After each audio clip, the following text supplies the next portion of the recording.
Très heureuse de vous retrouver sur Chérif La Télévision. Fidèles téléspectateurs, bonsoir. Bienvenue dans cette édition dont voici les titres. Un ouf de soulagement pour les malades de l'hôpital Gabriel Touré et du Pont-G.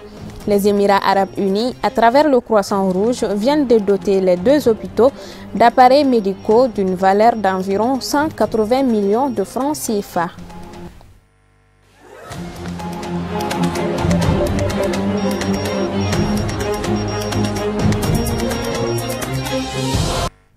Une fois de plus, merci pour votre constante fidélité à Chérif La Télévision. Cette saveur a lancé une campagne de plaidoyer dénommée Equal World en partenariat avec la Fédération malienne des associations de personnes handicapées, FEMAF, pour encourager l'État malien à accélérer le processus de signature du décret d'application de la loi relative aux droits des personnes vivant avec un handicap. C'était ce jeudi 25 juillet à la Bibliothèque nationale. Le point avec Amadou Kamara et Samba Traoré. Cette cérémonie de campagne en faveur des droits des personnes handicapées a des objectifs. Au niveau mondial, elle appelle les Nations Unies à veiller à la mise en œuvre efficace de la Convention internationale relative aux droits des personnes handicapées. Au niveau national, elle appelle le gouvernement du Mali à mettre en application la loi relative aux droits des personnes vivant avec un handicap à travers la signature du décret. Bienvenue à cet atelier de partage et de diffusion de la loi 027 qui a été adoptée par le Conseil des ministres du 10 janvier 2018, par l'Assemblée nationale le 10 mai 2018 et promulguée par le président de la République le 12 juin 2018. Nous pouvons dire qu'elle a débuté depuis 2000. Les personnes handicapées du Mali ont voulu avoir cette loi, même avant la Convention internationale relative aux droits des personnes handicapées. Différents gouvernements s'y sont attelés. En 2008, le gouvernement malien a ratifié la Convention relative aux droits des personnes handicapées. Donc, ça devenait une obligation pour l'État pour qu'il y ait cette loi normative de la Convention. Avec le dynamisme des associations de personnes handicapées et surtout de la Fédération malienne des personnes handicapées, ils ont travaillé d'arrache-pied avec les ministères en charge de la solidarité et des personnes handicapées. La campagne Equal World de Site Saveur avec ses partenaires s'inscrit dans la logique de multiplier les actions de plaidoyer pour impulser les changements dans de nombreux pays afin que les personnes handicapées puissent participer à la vie active de la société sur la base de l'égalité avec les autres. L'objet de cette rencontre ce matin, c'était vraiment de lancer une campagne qui a été initiée par notre organisation qui est Site Savers, et c'est une organisation qui soutient les associations des personnes handicapées. Donc c'est pour juste faire une campagne en vue d'encourager, c'est-à-dire que 15 États dont le Mali, et d'appliquer, c'est-à-dire que la loi visant, c'est-à-dire que la loi des personnes handicapées qui a été signée, qui a été ratifié par le Mali. Les résultats attendus, c'est juste qu'on veut que le décret d'application de cette loi soit signé. On sait que le Mali quand même est parmi les champions qui sont à un certain niveau par rapport à la prise en charge des personnes handicapées. Mais la loi qui vient d'être signée et adoptée par l'Assemblée nationale, promulguée par le président de la République, et nous attendons que cette loi, que le décret d'application soit signé pour que les personnes handicapées puissent commencer à en tirer profit. Signalons que Site Saveur, à travers cette campagne, veut manifester son soutien total à l'application des droits des personnes handicapées ici et dans le monde. Ils veulent que tous les gouvernements et les Nations Unies sachent que partout dans le monde, les peuples n'accepteront plus qu'on nie les droits des personnes handicapées, représentant 15% de la population mondiale. Les CHU Gabriel Touré et l'hôpital du Point G ont été dotés d'appareils médicaux par les Émirats arabes à travers le Croissant Rouge. Les cérémonies de remise se sont déroulées ce mercredi 24 juillet, successivement dans les deux hôpitaux. La convention de coopération entre le ministère en charge de la santé de notre pays et le Croissant Rouge des Émirats arabes unis a abouti à la hauteur des attentes.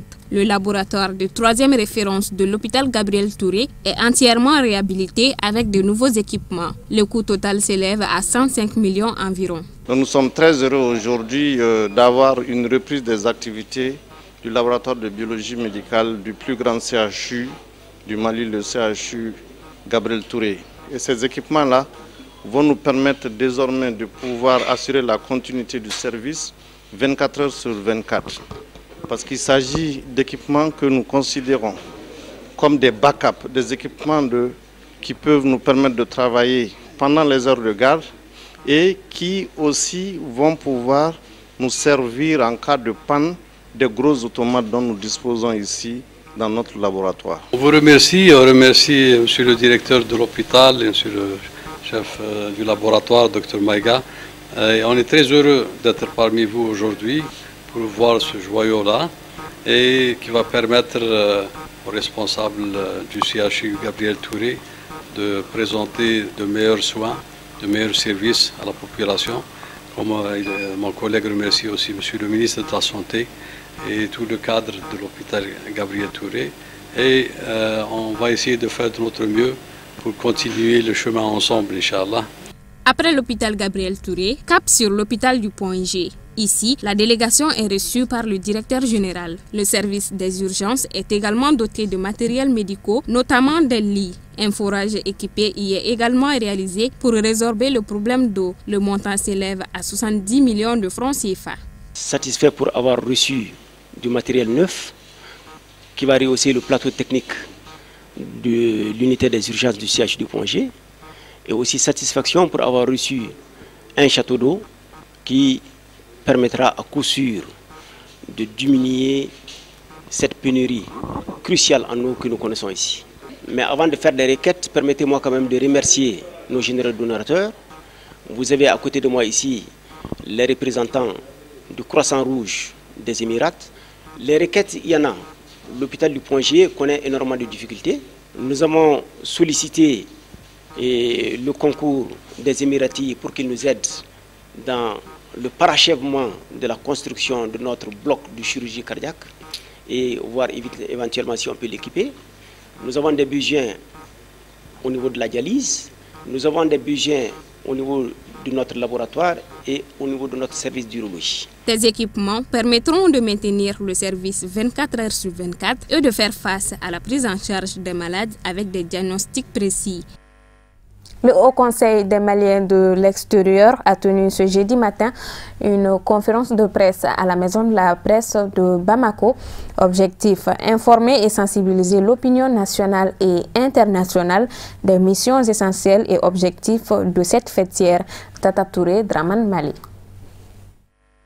Cette conférence de presse initiée par le Haut Conseil des Maliens de l'extérieur a pour l'objectif d'informer la population malienne sur le contexte de création de cette organisation fêtière de la diaspora malienne, issue de la conférence nationale de 1991, ainsi que la situation des Maliens dans les pays de crise.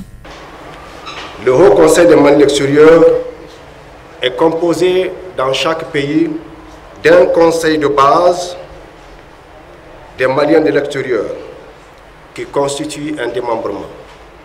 Donc si nous prenons les différents continents et les différents pays dans lesquels ils sont installés, c'est un ensemble de démembrement des conseils de base qui représentent le Haut Conseil des Maliens de l'extérieur dans ces pays. De sa création à nos jours, le Haut Conseil des Maliens de l'extérieur contribue non seulement à la protection des Maliens à l'extérieur, mais aussi s'assure également de leur implication dans le processus de développement économique, social et culturel de notre pays, afin de bâtir ensemble un Mali prospère et rayonnant. Comme dit plus haut, le Haut Conseil a effectivement participé à l'élaboration de la politique nationale sur la migration. Et à ce titre, le Haut Conseil des Maliens de l'extérieur intervient à trois niveaux. Et nous allons vous citer, on peut les appeler axes. Le premier, c'est de contribuer à l'intégration des Maliens de l'extérieur dans les pays d'accueil. Et également faire en sorte que les conseils de base de ces pays soient en collaboration avec nos missions diplomatiques et consulaires en vue d'être aux besoins de ces Maliens de l'extérieur et de répondre à chaque fois que des besoins à leur appel. Et en deuxième position, nous avons les Maliens. Aujourd'hui, malheureusement, nous sommes confrontés à des situations très difficiles que connaissent beaucoup d'autres pays, comme nous, le Mali. Et donc, nous avons en ce moment beaucoup de retours volontaires ou involontaires. Ces Maliens qui sont de retour, face à des difficultés, ils doivent être réinsérés. Le Haut Conseil des Maliens de l'extérieur participe à l'accueil, au conseil et à l'orientation de ces Maliens de l'extérieur en vue de leur installation, mais en vue de leur meilleure réinsertion dans le tissu socio-économique, une façon de lutter contre l'immigration irrégulière. Et en dernière position, nous travaillons également concomitamment et en très bonne intelligence avec le gouvernement, mais également avec d'autres organisations de développement, d'autres organisations partenaires, sur les stratégies à mettre en œuvre en vue de fixer les jeunes dans leur terroir et lutter de façon efficace contre l'immigration irrégulière. Signalons que 6 millions de nos compatriotes vivent à l'étranger, selon les estimations menées par le Haut Conseil des Maliens de l'extérieur. Le troisième convoi de l'agence de voyage Cherifula s'est envolé pour la ville Sainte-Médine ce mercredi 24 juillet dans le cadre du Hajj 2019. Avant le décollage de l'avion, notre équipe de reportage sur place a pu recueillir quelques impressions auprès des pèlerins. Mes impressions, vraiment, c'est de la joie, vraiment. L'agence Cherifula, vraiment, est à la hauteur. Tous les employés qu'on a trouvés ici au nom de l'agence Cherifula, vraiment, ils sont très accueillants. Vraiment, on se sent vraiment comme chez nous en famille. Bon, l'appel que j'ai à lancer à l'encontre de tous les pèlerins du Mali, c'est de prier pour notre pays. C'est de prier pour la stabilité de notre pays et la paix dans tous les foyers. Nous sommes là dans le cadre du Hajj édition 2019. Nous avons été choisis par l'agence Cherifula comme le guide pour aller accompagner les pèlerins qui ont choisi notre agence Cherifula afin de leur aider et accomplir leurs devoirs spirituels. Et au fait, je profite de cette occasion pour saluer notre guide et notre père, Sir Cherif Ousmane Madane Aïdara, que Dieu lui donne une très longue vie, qui a pris cette initiative pour que tous les musulmans puissent faire leur pèlerinage sans difficulté. Je souhaite un bon pèlerinage à tous les pèlerins dans le monde entier. Aujourd'hui, nous sommes à la maison de Hajj, donc pour départ de notre dernier convoi de Cherifula Voyage. Donc nous remercions le bon Dieu. Et puis nous prions aussi pour le guide spirituel Cherif Ousmane Madane Aïdara. Donc le jour qu'il a créé cette agence, c'est le seul mot, il répète ça chaque fois. Si j'ai commencé ça, que je n'ai qu'à trouver de l'argent, que Dieu n'a qu'à abandonner cette agence. Le jour qu'on a commencé, c'était 17 personnes. Mais aujourd'hui, on est jusqu'à 500 et quelques, 600 et quelques. Donc ça présente que le travail, ça a été bien fait et ça a été des choses comme il a dit. Donc en tout cas, moi, à ma qualité, le DGA de cette agence, en tout cas, je salue tout le monde et je salue le TV Cherifula et je dis 1000 fois que Dieu n'a qu'à protéger notre Cherif Aïdara et que Dieu n'a qu'à lui donner longue vie. Wassalamu alaikum wa rahmatullahi ta'ala wa barakatuh. Le collectif des associations pour le développement de Djankinebougou, CADD, a organisé un sitting ce jeudi 25 juillet au cours duquel il a exprimé son mécontentement et déception quant à la lenteur des travaux qui créent l'embouteillage, provoquant ainsi des accidents. Samaïra Sanogo, Baba Keïta. Face à la passivité des autorités administratives et communales longtemps sollicitées, la jeunesse de Djankinebougou, avec toute la population à ses côtés, a décidé ce jeudi d'attirer l'attention des plus hautes autorités sur la question à travers un sitting. Après avoir fait recours à toutes les voies légales, en démarchant les autorités, les élus communaux, à travers des correspondances sans suite favorable, nous avons décidé, la jeunesse de Djanguinébougou, à ses côtés, qui ne peut pas rester éternellement à attendre, a décidé à ses côtés, toute la population, de faire ce sitting ce matin pour montrer notre mécontentement. À l'issue de ce sitting, les attentes sont limpides et simples. La population veut retrouver sa rue bitumée en bon état, ce qui est un droit. Nos attentes auprès des autorités administratives, nous voulons la réparation de notre goudron, un point. C'est ça notre attente. Vous avez vu, les deux côtés c'est même impraticable, on ne peut même pas passer. Bon, la jeunesse veut la réparation de cette route, c'est ça notre but aujourd'hui. Si on n'a pas une suite favorable, on va continuer à faire le sitting les jours à venir, Inch'Allah. Après avoir félicité la jeunesse pour cette initiative noble, les chefs coutumiers de Djanguinébougou ont réitéré tout leur soutien au collectif des associations pour le développement de Djanguinébougou. Tout au long de ce sitting, la jeunesse sikandait, nous voulons notre rue bitumée en bon état car la route est un véritable facteur du développement local. Le commentaire de l'actualité africaine en bref et en images, signé Moussa Fomba.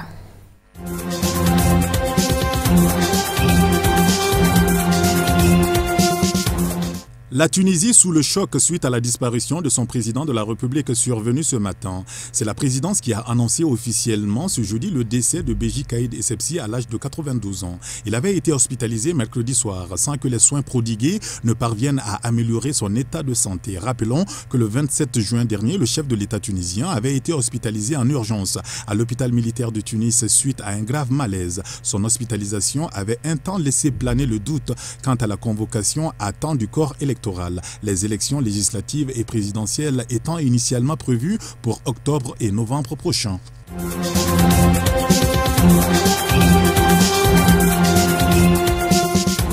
Au Burkina Faso, après la condamnation des généraux Diendéré et Bassolé, les avocats du général Diendéré avaient introduit le 15 juillet dernier auprès du Conseil constitutionnel un recours aux fins de déclaration d'inconstitutionnalité entraînant une suspension jusqu'au 29 juillet du procès. Pour le parquet, toutes les personnes contre qui il existe des charges d'attentat ou complicité d'attentat sont systématiquement responsables des meurtres et des coups et blessures, a commenté un des avocats du général Diendéré, estimant qu'on doit caractériser l'infraction pour chaque individu et c'est en cela que le recours avait sa raison d'être.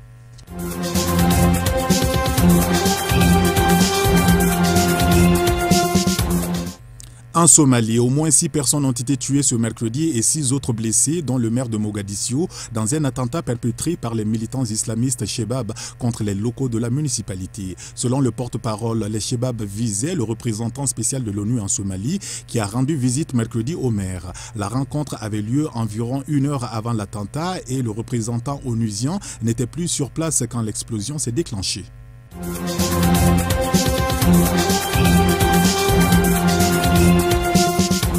Au Cameroun, plus d'une centaine de prisonniers, dont le vice-président du MRC de Maurice Kamto, sont toujours détenus au secrétariat d'État à la Défense, accusés d'être les meneurs de la mutinerie à la prison centrale de Yaoundé. Les acteurs politiques, eux, s'inquiètent du sort qui leur est réservé. Près de 200 prisonniers manquaient toujours à l'appel à la prison centrale de Kondigi ce mercredi 24 juillet, 48 heures après la mutinerie qui avait été organisée par les détenus politiques et séparatistes anglophones.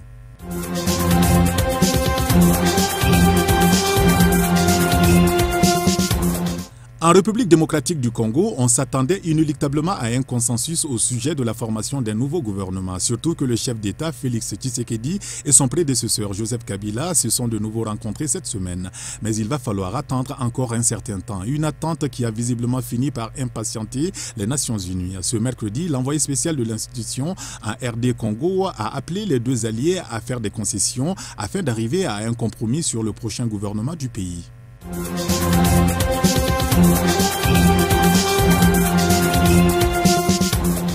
Et enfin, aux États-Unis d'Amérique, le président Donald Trump a utilisé son droit de veto mercredi contre une série de mesures votées par la Chambre des représentants américaine. Elles visaient à empêcher les ventes d'armes aux Saoudiens et à d'autres alliés. Ces résolutions adoptées la semaine dernière affaibliraient la compétitivité de l'Amérique dans le monde et nuiraient aux importantes relations que nous avons avec nos alliés et partenaires, a affirmé Donald Trump dans un courrier adressé au Sénat. Elles nuiraient également à la crédibilité des États-Unis en tant que partenaire fiable en envoyant le message selon lequel nous sommes prêts à abandonner nos partenaires et nos alliés au même moment où les menaces envers eux s'intensifient, a-t-il ajouté.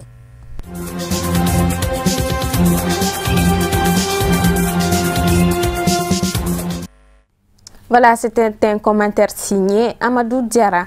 Sport basketball, les Aigles du Mali ont été éliminés en quart de finale de la première édition de l'Afro-CAN masculin Bamako 2019 par les Lions d'Atlas du Maroc par un score de 61-69. C'était ce mercredi 24 juillet 2019 dans la salle Salamatou Maïga du Palais des Sports. Le point avec Issouf Koulibaly et Abdoulaye Sokodo. Dès le premier carton de ce quart de finale, les Marocains installent leur jeu et empêchent les Maliens de riposter. 13-21, c'est le score à la fin des 10 premières minutes. Dominés dans le jeu, les hommes du sélectionneur français Rémi Guita se remettent en selle et bousculent le bloc défensif des Lions. Cette audacité leur permet de réduire considérablement l'écart. 28-31, c'est le score à la mi-temps. En seconde période, les Aigles n'abandonnent pas et font douter d'ailleurs les Lions dans leur tanière en récupérant plus de rebonds. À 7 minutes de la fin de cet avant-dernier carton, les Aigles accrochent leur adversaire et installent la parité à 35-35. Mais cette joie ne sera que d'une courte durée. Voyant le danger s'approcher, les Marocains durcissent le jeu et remportent une fois de plus ce troisième carton à 42-50. Le dernier carton, soit le carton de la vérité et de l'espoir, n'était qu'en vérité qu'un mirage pour les supporters maliens. Car la précipitation, la maladresse et le manque de sérénité permettent aux Marocains de confirmer leur suprématie face à une équipe malienne totalement désorientée. 61-29, c'est le score final entre Maliens et Marocains. Difficile vu que le Mali joue chez eux, ils ont de très bons joueurs. On a un joueur qui joue au Maroc, on a essayé de défendre mieux sur eux, de voir leurs points forts. Et voilà, on a pu gagner, alhamdoulilah. Si on regarde les statistiques, bon donc, après autant de balles perdues, 22 et quelques balles perdues dans un match de basket, ça ne tolère pas, franchement parlant. Donc si on fait le calcul, 22 balles perdues, ça va faire au moins 40 points au moins. Si ça ne fait même pas 40 points, 30 points disons. 30 points, le score final ça a été de 69. Si tu déduis ça de 69, ça ne va plus rester beaucoup. Il y a ça, il y a le maladresse, on n'avait pas la main aujourd'hui. En plus de ça, bon, donc, on a été trop confiant au début. Très déçu parce que le public s'était mobilisé pour soutenir l'équipe et on n'a pas été à la hauteur. Donc je suis sincèrement déçu pour le public. Déçu pour mon équipe. On n'a pas joué notre basket, je trouve. On a eu beaucoup trop de déchets en attaque. Des balles perdues bêtes, des paniers loupés incompréhensibles. Et donc du coup, on a joué un peu avec la peur parce que le Maroc a pris l'ascendant sur nous. Même s'il y a eu un peu de révolte à la fin, ça n'a pas suffi. Le haut niveau, ça ne pardonne pas et on ne peut pas se permettre de jeter les ballons comme on l'a fait au premier quart-temps avec 8 ballons perdus sur des passes directes.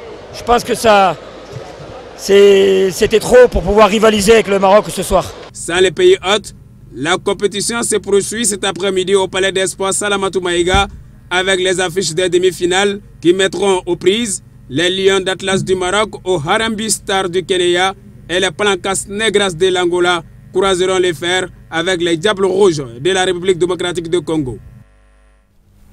C'est donc tout pour cette édition. Merci de l'avoir suivi. Bonsoir à tous.